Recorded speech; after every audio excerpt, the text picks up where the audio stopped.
Hello दोस्तों, आज की बहुत बड़ी खबर आ रही है जो बिहार शिक्षक बहाली से संबंधित तो है ही, ऊपर से उन शिक्षकों के लिए है जो 1 से 5 में बीएड के आधार पर 2022 में चयनित हुए थे। 22,000 नियोजित शिक्षक,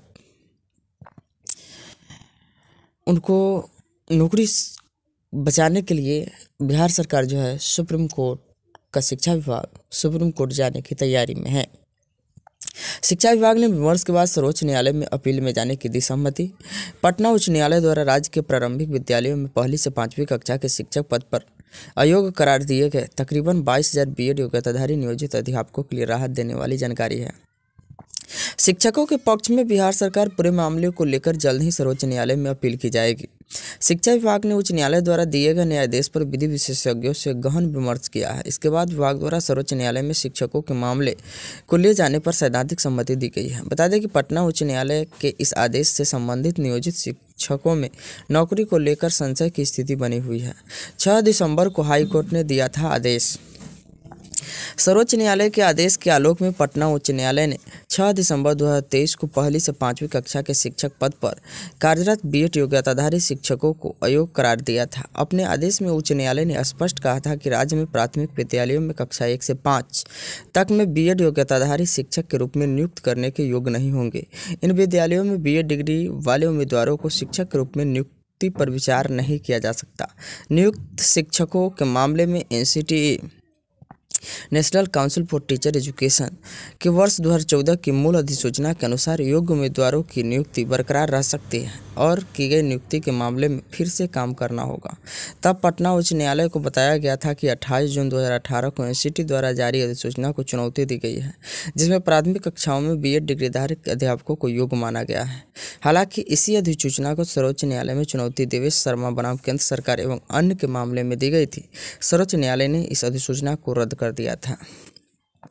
6 माह का ब्रिज कोर्स भी नहीं माना गया वैध।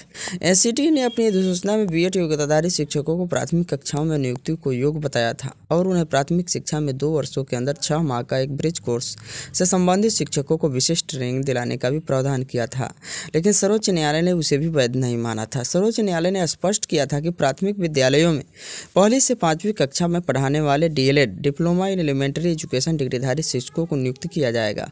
यह 2 वर्षीय डिप्लोमा कोर्स है। इसमें नामांकन के लिए अभ्यर्थियों को विज्ञान, कला एवं वाणिज्य से 12वीं पास होना आवश्यक होता है।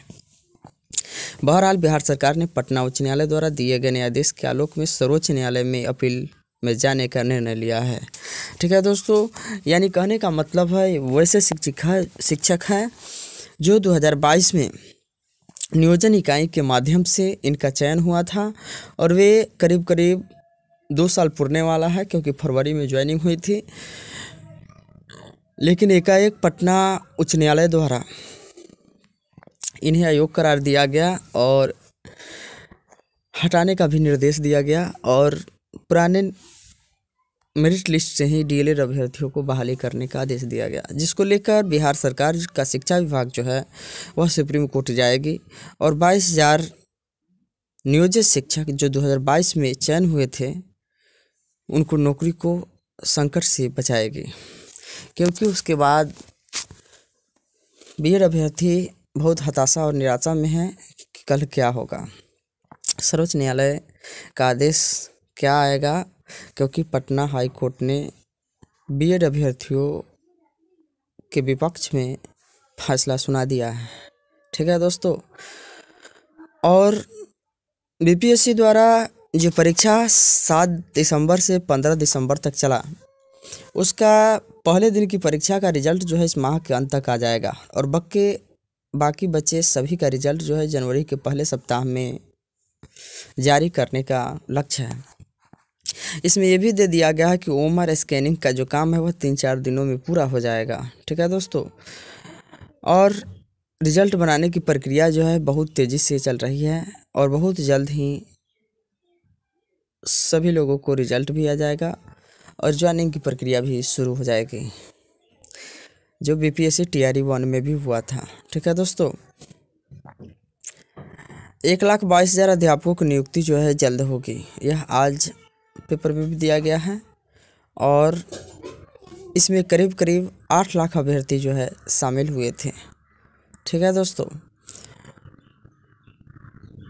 और आंसर की पर जो आपत्ति है उसके लिए आप यूज़र आईडी एवं पासवर्ड का प्रयोग करके आप आपत्ति कर सकते हैं साक्ष्य के साथ।